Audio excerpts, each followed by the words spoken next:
Hello student, अपनी 1.1 जो है वो तो हो गई थी लास्ट क्लास में। आज 1.2 है, वो अपन करने वाले हैं। और 1.2 का जो फर्स्ट क्वेश्चन है उसमें गिवन है कि आपको कुछ 3 स्टेटमेंट दे रखे हैं और वो 3 स्टेटमेंट ट्रू है या फॉल्स है वो आपको बताना है। ठीक है, तो जो फर्स्ट क्वेश्चन का फर्स्ट स्टेटमेंट है वो क्या गिवन है? वो गिवन है every rational number is real number. यहाँ पे क्या लिखा हुआ है? Every rational number is a real number. तो क्या हर एक रैशनल नंबर रियल नंबर होता है? तो ये ट्रू होगा। ठीक है ना, every rational number is a real number. तो आपको पता होगा कि फर्स्ट क्लास जो थी इसमें मैंने आपको बताया था कि रियल नंबर क्या होता है। रियल नंबर जो होता है, रियल नंबर जो आपका होता है वो क्या होता है? वो रैशनल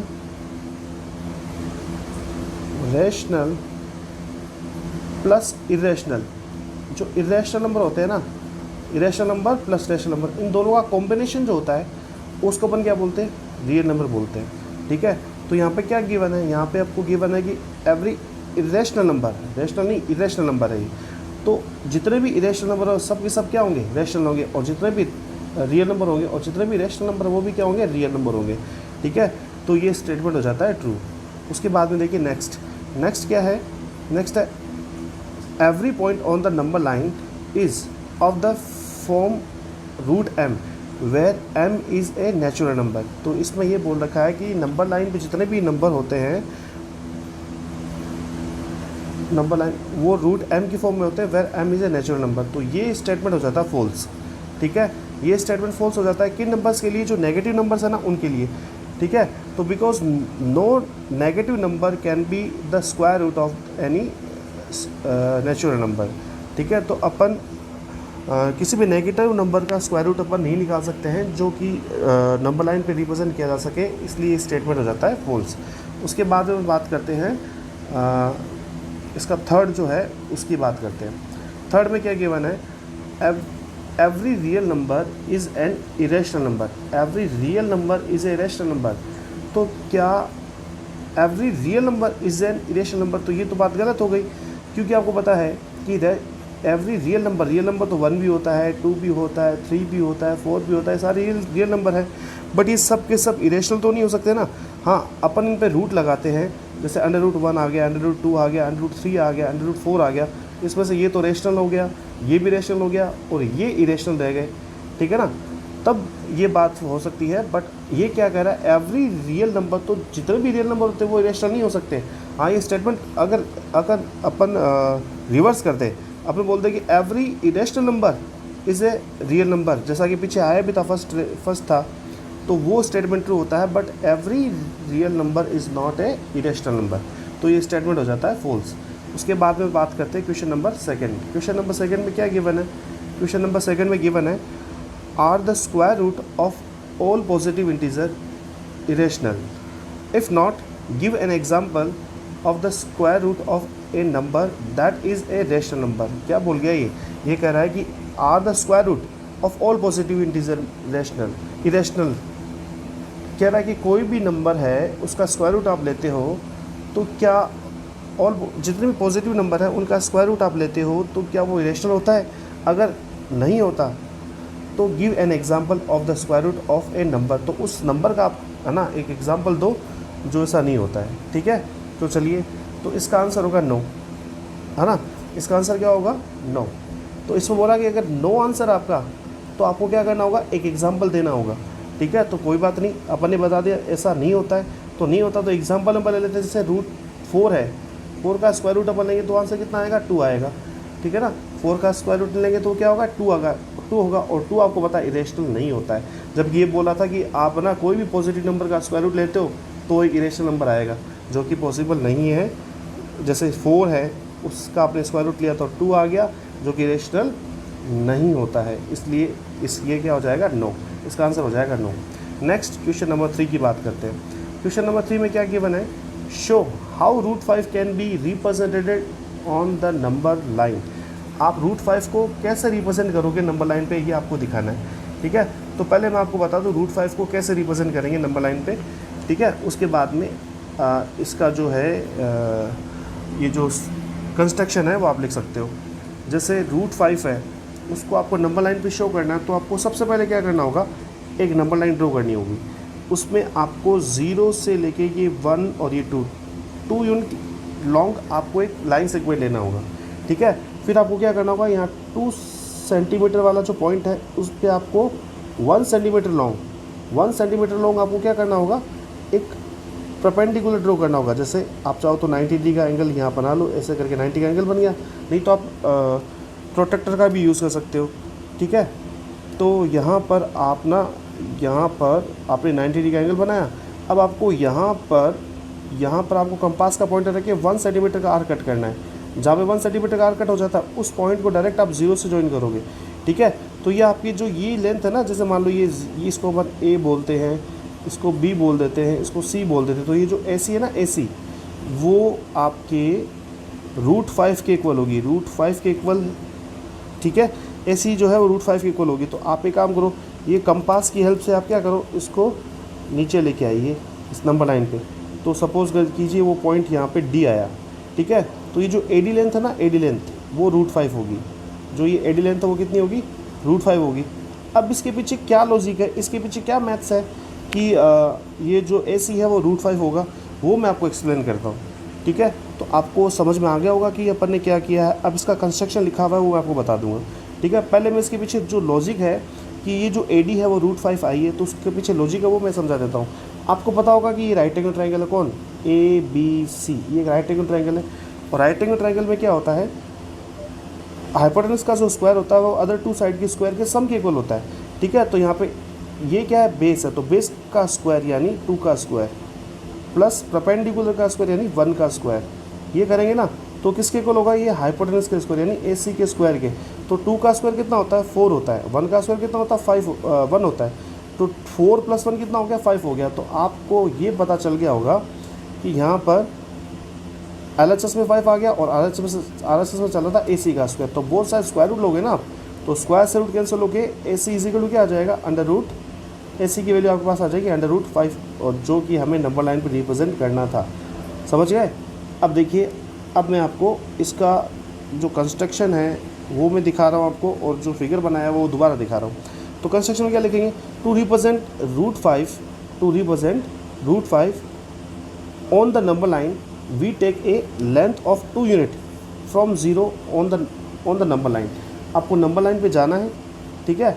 और नंबर लाइन पे जाके आपको क्या करना है, आपको 2 यूनिट लेनी है लेंथ 0 से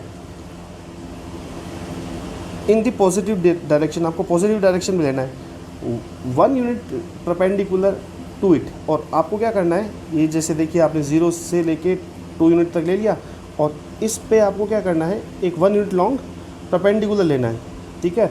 the hypotenuse of the triangle does form is of length √5। अब इस ट्राइंगल का जो हाइपोटेनस होगा ना वो क्या होगा, वो √5 मीटर लॉन्ग होगा। Then with the help of a divider a length equal to the hypotenuse of √5 unit can be cut on the number line. तो अब आप ना ये जो है ना हाइपोटेनस इतना लंबा आप डिवाइडर से यूज़ कर सकते हो, आप कंपास से यूज़ कर सकते हो, वो यूज़ करके आपको ये नंबर लाइन पे लेके आना है।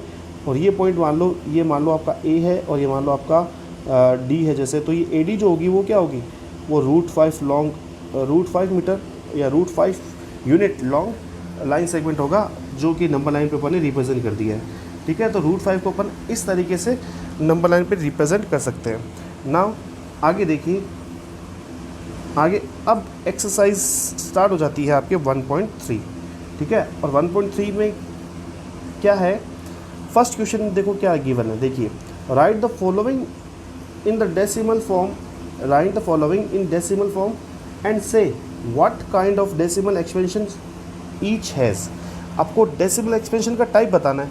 तो बेटा डेसिमल एक्सपेंशन का टाइप में आपको जो रेशनल नंबर है, ये जो आपको नंबर सिस्टम चल रहा है, उसका फर्स्ट वीडियो जो अपन ने बनाया था उसमें आपको बताया हुआ है ना।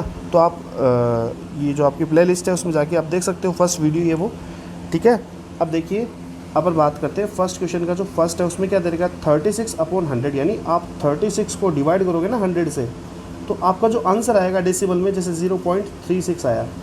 तो ये जो डेसिमल एक्सपेंशन है ना, ये डेसिमल में जो आंसर है इसको बोलते हैं डेसिमल एक्सपेंशन। तो ये किस टाइप का है? 3 टाइप के डेसिमल एक्सपेंशन होते हैं। एक तो होता है आपका टर्मिनेटिंग, दूसरा होता है नॉन टर्मिनेटिंग एंड रिक्यूरिंग, तीसरा होता है non terminating and non recurring. तो ये जो है ना वो टर्मिनेटिंग है, क्योंकि डिवाइड कंप्लीट हो गया इसलिए हो गया टर्मिनेटिंग, ठीक है। उसके बाद नेक्स्ट जो है वो है आप ना 1 को जब 11 से डिवाइड करते हो ना तो आंसर आएगा 0.0999, ऐसे चलता रहेगा, ठीक है। ये डिवाइड ब्रेक नहीं होगा, ख़त्म नहीं होगा, तो आप इसको लिख सकते हो 0.09 के ऊपर बार। इसका मतलब ये हुआ कि डिवाइड कंप्लीट तो हुआ नहीं, तो यानी ये नॉन टर्मिनेटिंग हो गया। उसके बाद में एक नंबर वो बार बार रिपीट हो रहा है, 999 रिपीट हो रहा है, इसलिए इसको अपन क्या बोलेंगे? रिक्यूरिंग। तो ये जो डिवाइड है वो कैसा होगा? ये जो डेसिमल एक्सपेंशन है वो कैसा होगा? Non terminating and non recurring, sorry and recurring. Next अपन बात करेंगे थर्ड है 4 1/8। तो बेटा 4 तो अपने पास है ही, 1 को जब आप 8 से डिवाइड करोगे ना तो आंसर आएगा 0.125। और ये जो डिवाइड है वो ब्रेक हो, ये जो डिवाइड है वो कंप्लीट हो गया। और जब डिवाइड कंप्लीट हो जाता है तो इस टाइप के डेसिमल एक्सपेंशन को अपन क्या बोलते हैं? टर्मिनेटिंग डेसिमल एक्सपेंशन, ठीक है। देयरफॉर ये जो एक्सपेंशन होगा वो टर्मिनेटिंग होगा।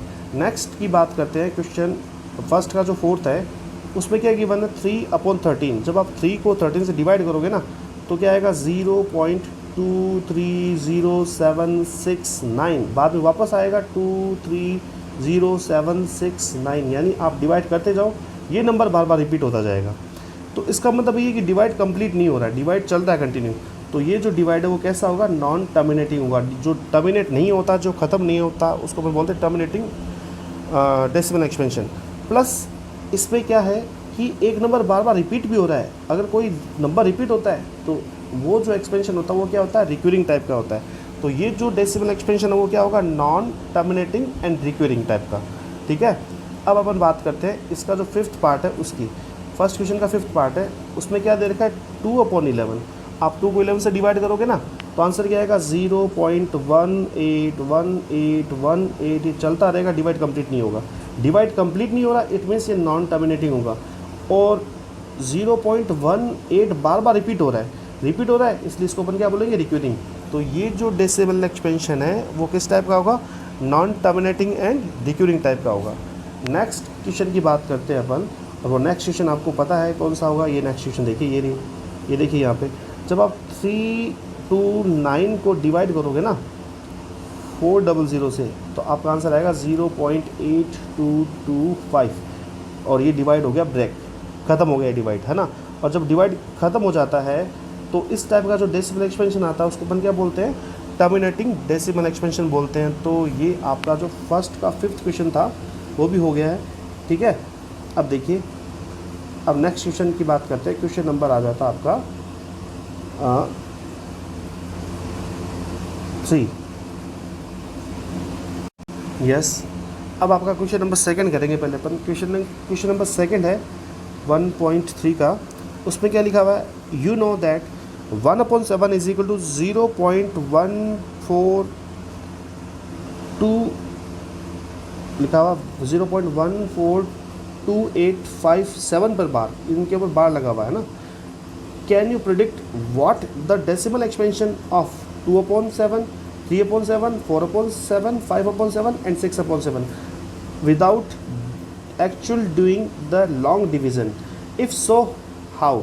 ये कहना चाह रहा है कि आपको 1/7 की तो वैल्यू क्वेश्चन में दे रखी है, क्या आप बिना डिवाइड किए 2/7 का आंसर निकाल सकते हो, 3/7 का आंसर निकाल सकते हो, 4/7, 5/7 और 6/7 का आंसर आप निकाल सकते हो क्या? विदाउट डिवीज़न, आपको डिवाइड नहीं करना है, क्वेश्चन वाला ये कह रहा है, ठीक है। तो चलो अब अपने को बताना है कि अपन ऐसा कर सकते हैं क्या? तो बिल्कुल अपन ऐसा कर सकते हैं, और कैसे कर सकते हैं वो देखिए। तो पहले अपन क्या करेंगे? 2/7 को की वैल्यू है वो फाइंड करेंगे। तो 2/7 को आप क्या लिख सकते हो? 2 × 1/7, और क्योंकि 1/7 की वैल्यू आपको गिवन है तो आप नेक्स्ट टाइम में क्या लिखोगे? 2 ब्रैकेट 1/7 की वैल्यू पुट कर दो। ये जो वैल्यू आपको गिवन है वो आप वैल्यू यहाँ पे नोट करोगे, ठीक है। नोट करने के बाद में आपको क्या करना है? आपको 2 से मल्टीप्लाई करना है। तो आप नॉर्मल मल्टीप्लाई जो होता है वो मल्टीप्लाई करो। नॉर्मल मल्टीप्लाई मतलब 142857 को आप मल्टीप्लाई करो 2 से, आपका जो आंसर आता है वो लिखो, और जितने डिजिट के ऊपर बार था उतने डिजिट पे आप बार लगा दो, ठीक है। तो आपने 2/7 की वैल्यू निकाल ली with the help of 1/7, value of 1/7। Next देखो, अब आपको 3/7 की वैल्यू फाइंड करनी है, तो बेटा सेम थिंग जो आपने यहाँ किया तो वही आपको यहाँ करना है, यानी इसको आप लिखोगे 3 × 1/7, तो आपको वापस 1/7 की वैल्यू पुट करनी है, जो कि आपको ऊपर गिवन है 0.14287 है ना, इस पर बार है, तो आप इनको वापस मल्टीप्लाई कर लो, जो आंसर आता है तो वापस देख लो, जितने डिजिट पे बार था उतने डिजिट पे आप बार ड्रॉ कीजिए और ये आपका आंसर आ जाएगा, जैसा कि यहाँ पे सॉल्यूशन किया हुआ है।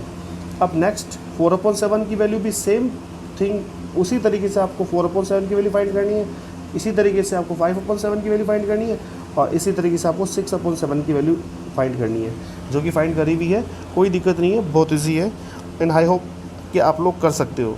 ठीक है, कोई प्रॉब्लम आती है तो आप मेरे को कमेंट करके बताना, व्हाट्सएप पे मैसेज करके बताना। ठीक है, नेक्स्ट क्वेश्चन नंबर 3। अब जो क्वेश्चन नंबर 3 है ना, वो देखिए वो क्या है, वो एग्ज़ाम के पॉइंट ऑफ व्यू से वेरी वेरी वेरी इंपॉर्टेंट है भाई, है ना। एग्ज़ाम में से क्वेश्चन बहुत आते हैं, तो ये आपका थर्ड का सेकंड पार्ट आया है, एक मिनट। हाँ, तब क्वेश्चन नंबर थर्ड का देखो सेकंड पार्ट है, फर्स्ट पार्ट है वो इजी है, जो फर्स्ट है ना उसके जैसे थर्ड है, तो अपन पहले सेकंड करेंगे उसके बाद थर्ड करेंगे। तो आपको देखना है यहाँ पे जो सेकंड पार्ट है उसमें क्या गिवन है, इस पे गिवन है, चलो मैं फर्स्ट पार्ट आपको पहले, फर्स्ट पार्ट है उसको सोल्व करवा देता हूँ ना। चलो फर्स्ट पार्ट क्या है मैं आपको यहाँ नोट करके बताता हूँ। आपको गिवन है 0.6 के ऊपर बार गिवन है ना, और आपको इसको चेंज करना है P/Q की फॉर्म में। क्वेश्चन यही है कि इस नंबर को आपको P/Q की फॉर्म में रिप्रेजेंट करना है। ठीक है, तो अपन कैसे करेंगे रिप्रेजेंट, तो मैं आपको पहले बता दूं क्वेश्चन करने का तरीका क्या होगा। क्वेश्चन करने का तरीका ये होगा कि आपको पहले तो जो क्वेश्चन गिवन है उसको लेट करना होगा x, तो x इज इक्वल टू आप क्या लिखोगे 0.6 के ऊपर बार, और उसको इक्वेशन नंबर लगा दोगे 1। ये आपका थर्ड का फर्स्ट क्वेश्चन करवा रहा हूँ मैं ना। अब क्या करना है आपको, अब आपको ये देखना है कि डेसिमल के बाद में कितने डिजिट है, तो आप देख पा रहे हो डेसिमल के बाद में 1 डिजिट है, तो आपको 1 के साथ में एक 0 लगाना है और उसको मल्टीप्लाई करना है आपकी इक्वेशन नंबर 1 से। क्या बोल गया मैं दोबारा रिपीट कर रहा हूँ मेरी बात, है ना। मैं ये कहना चाह रहा हूँ आपको कि आपको ये देखना है डेसिमल के बाद में कितने डिजिट है, जितने डिजिट है तो 1 के साथ उतने 0 लगाने हैं और उसको मल्टीप्लाई करना है किससे, इक्वेशन 1 से। तो इक्वेशन 1 आपकी ये है, तो चलो मल्टीप्लाई करते हैं। इक्वेशन 1 को जब आप मल्टीप्लाई करोगे 10 से तो क्या आ जाएगा, इधर तो आ जाएगा 10x इज इक्वल टू, यहाँ पे आ जाएगा ये जो डेसिमल है वो एक डिजिट इधर खिसक जाएगा, तो फिर क्या आ जाएगा 6.6 पे बार का मतलब बार, ये 6 बार बार रिपीट हो रहा है, तो ये आपका इक्वेशन नंबर 2 हो जाएगा। अब आपको क्या करना होगा, इक्वेशन 2 में से इक्वेशन 1 को सब्ट्रैक्ट करना होगा, तो इक्वेशन 1 को मैं इसके नीचे लिखता हूँ, ये x इज इक्वल टू 0.6 पे बार। जब आप इसमें से माइनस करोगे ना, ये माइनस और ये माइनस, तो यहाँ पे क्या आ जाएगा, यहाँ पे आ जाएगा 9x इक्वल्स टू आपके पास में आ जाएगा 6।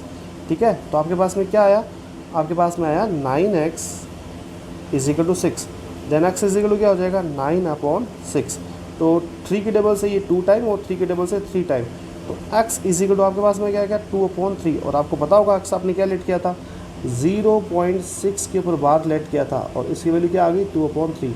और क्वेश्चन में मैं यही फाइंड करने के लिए बोला था कि जो ये नंबर है उसको P/Q की फॉर्म में रिप्रेजेंट करके बताओ, तो अपन ने P/Q की फॉर्म में रिप्रेजेंट इसको कर दिया है। इसकी वैल्यू कितनी होगी 2/3। चलिए अब अपन करते हैं थर्ड का जो सेकंड क्वेश्चन है, थर्ड का जो सेकंड क्वेश्चन है उसको उत्तर करेंगे। थर्ड में क्या गिवन है, ये थर्ड का सेकंड क्वेश्चन है। ठीक है, और इस मैंने आपको पिछले क्वेश्चन में क्या कहा था, मैंने आपको पिछले क्वेश्चन में ये कहा था कि आपको सबसे पहला काम ये करना है, क्वेश्चन को लेट करना है x इज इक्वल टू जो भी आपका क्वेश्चन है उसको लेट करना है और इसको इक्वेशन नंबर 1 डालना है, जैसा कि यहाँ पे डाला हुआ है। उसके बाद मैंने ये कहा था कि डेसिमल के बाद में कितने डिजिट है, तो आप देख पा रहे हो यहाँ पे 2 डिजिट है, तो आपको 1 के साथ में 2 0 लगाने हैं और मल्टीप्लाई बाई करना है आपका इक्वेशन 1। तो यहाँ पे क्या लिखा है, ऑन इक्वेशन 1 मल्टीप्लाई बाई 100, तो आप 100 से मल्टीप्लाई करोगे ना, तो ये x 100 से मल्टीप्लाई होकर 100x बन जाएगा, और ये वैल्यू 100 से मल्टीप्लाई होगी ना, तो ये डेसिमल 2 डिजिट इधर खिसक जाएगा। तो जब ये 2 डिजिट इधर आएगा तो आपके पास क्या आ जाएगा, ये आपके पास आ जाएगा 47.7 के ऊपर बार आ जाएगा, तो ये आपकी इक्वेशन नंबर 2 हो जाएगी। ठीक है, उसके बाद में आपको क्या करना है वो ध्यान से सुनिए। अब लास्ट क्वेश्चन अलग था और ये क्वेश्चन अलग है। आपको क्या करना होगा, एक बार तो डेसिमल को पहुंचाना होगा बार के इधर, है ना, बार के राइट साइड में, और एक बार आपको बार के लेफ़्ट साइड में पहुंचाना होगा डेसिमल को। तो अब राइट साइड में तो अपन पहुंचा चुके हैं, लेफ्ट साइड में कैसे पहुंच जाएंगे? लेफ्ट साइड में पहुंचाने के लिए आपको ये देखना होगा कि डेसिमल और बार के बीच में कितनी डिजिट है, तो आपको पता चलेगा 1 डिजिट है। तो वापस वही बात, आपको 1 के साथ में 1 0 लगा के मल्टीप्लाई करना होगा बाय इक्वेशन 1। तो यहाँ पे देखिए क्या लिखा है मैंने, यहाँ पे लिखा है ऑन इक्वेशन 1 मल्टीप्लाई बाई 10। तो आप इक्वेशन 1 को मल्टीप्लाई बाई 10 करो तो यहाँ पे क्या हो जाएगा, यहाँ पे हो जाएगा 10x, और यहाँ पे 10 से मल्टीप्लाई करोगे तो क्या हो जाएगा 4.7 के ऊपर बार आ जाएगा। तो ये इक्वेशन नंबर हो जाएगी आपकी 3। अब आपको क्या करना है, अब आपको इक्वेशन 3 में से इक्वेशन 2 को माइनस करना है, सॉरी इक्वेशन 2 में से इक्वेशन 3 को माइनस करना है। तो आप इक्वेशन 2 में से इक्वेशन 3 को माइनस कर दो, तो 100x में से जब 10x माइनस होगा तो आपको पता है क्या बचेगा, 90x बचेगा। ठीक है, इज इक्वल टू 47.7 पे बार में से आप माइनस करोगे 4.7 पे बार, तो ये तो यहाँ तो 0 आना है, और 47 में से 4 सब्ट्रैक्ट होगा तो यहाँ 43 बचना है, तो यहाँ पे 43 आ जाएगा। तो x इज इक्वल टू क्या हो जाएगा, 43/90 आ जाएगा भाई। तो अगर ये और सिंप्लीफाई होता है किसी टेबल से तो उसको सिंप्लीफाई कीजिए, और अगर सिंप्लीफाई नहीं होता है तो कोई दिक्कत नहीं है, ये आपका फाइनल आंसर हो जाएगा। नेक्स्ट ये देखिए, ये कैलकुलेशन जो भी मैंने आपको बताई थी वही कैलकुलेशन यहाँ पे करी हुई है ना। अब अपन बात करते हैं थर्ड क्वेश्चन। थर्ड क्वेश्चन देखिए, थर्ड है, उसमें दे रखा है 0.001 के ऊपर आपको बार लगाया हुआ है ना। तो उसको कैसे सॉल्व करेंगे, मेरा एक ही मेथड है, मैंने आपको फर्स्ट क्वेश्चन में बता दिया था कि पहले इक्वेशन को लेट करो x और उसको इक्वेशन नंबर डाल दो 1। उसके बाद में क्या करना आपको, उसके बाद में ये चेक करना है डेसिमल बाद में कितनी डिजिट है। तो आप देख पा रहे हो डेसिमल बाद में 3 डिजिट है, तो आप 1 के साथ में 3 0 लगाओगे और मल्टीप्लाई बाय कर दोगे इक्वेशन 1। तो चलिए करते हैं, यहाँ पे मैंने क्या लिखा, ऑन इक्वेशन 1 मल्टीप्लाई बाय 1000। तो 1000 से जब मल्टीप्लाई होगा तो 1000 इंटू एक्स क्या हो जाएगा, 1000 टाइम एक्स, और जब 1000 यहाँ मल्टीप्लाई होगा इस वैल्यू से तो आपको पता है कितने 0 1 2 3, तो ये जो डेसिमल है वो क्या करेगा 1 2 3 डिजिट इधर खिसक जाएगा, यानी क्या आ जाएगा 001 डेसिमल, यहाँ पे आ जाएगा 001 के ऊपर बार, क्योंकि ये तो रिपीट हो रहा है ना बार बार, तो ये तो रिपीट होगा। तो ये इक्वेशन नंबर आपकी हो जाएगी 2। अब बेटा देखिए, क्या डेसिमल और ये जो आपका डेसिमल है वो और बार, उसके बीच में कोई डिजिट आ रही है क्या, कोई ऐसे डिजिट है जो उनके बीच में आ रही है, नहीं कोई डिजिट नहीं है। जैसे डेसिमल लगा उसके बाद में बार स्टार्ट हो गया, जैसे लास्ट क्वेश्चन में था ना, जैसे लास्ट क्वेश्चन में एक डिजिट आ रही थी बीच में, तो वो क्वेश्चन अलग टाइप से होता है ना। तो वो आपने देखा था कैसे होगा, इसमें सीधा होगा, यानी इक्वेशन 2 में से आपको क्या करना होगा, इक्वेशन 1 को माइनस करना होगा। तो आप माइनस करोगे ना, 1000 टाइम x में से आप x माइनस करोगे तो आपको पता है कितना आ जाएगा, 999x आ जाएगा। इधर देखिए आप, इधर आप 1.001 पे बार में से आप 0.001 माइनस करोगे ना, तो यहाँ पे क्या आ जाएगा, इधर तो आ जाएगा आपके पास 1 आ जाएगा। देखिए ये कैलकुलेशन देखिए, यहाँ तो आ जाएगा 999x, और यहाँ पे 1.001 पे बार में से आप 0.001 ये सब ट्रे करोगे तो यहाँ पे 1 आ जाएगा। अब आपको क्या करना है, x इज इक्वल टू 1, ये मल्टीप्लाई वाली वैल्यू इधर डिवाइड में आ जाएगी 999, तो x वैल्यू आ जाएगी 1/999। ठीक है, तो ये आपका फाइनल आंसर आ जाएगा। अब अपन बात करते हैं क्वेश्चन, इसके बाद में क्वेश्चन आएगा आपका फोर्थ क्वेश्चन, है ना। जो फोर्थ क्वेश्चन है, नेक्स्ट क्वेश्चन है आपका क्वेश्चन नंबर 4। तो क्वेश्चन नंबर 4 में क्या गिवन है, x plus 0.999 dash dash dash in the form of p upon q, और उसमें बाद में ये आपको बोल रखा है कि क्या आप इस ये जो आंसर आएगा इसका p अपॉन q की फॉर्म में, तो ये जो आंसर आएगा क्या आप इससे सरप्राइज्ड हो। अगर आप सरप्राइज्ड हो तो अपने टीचर से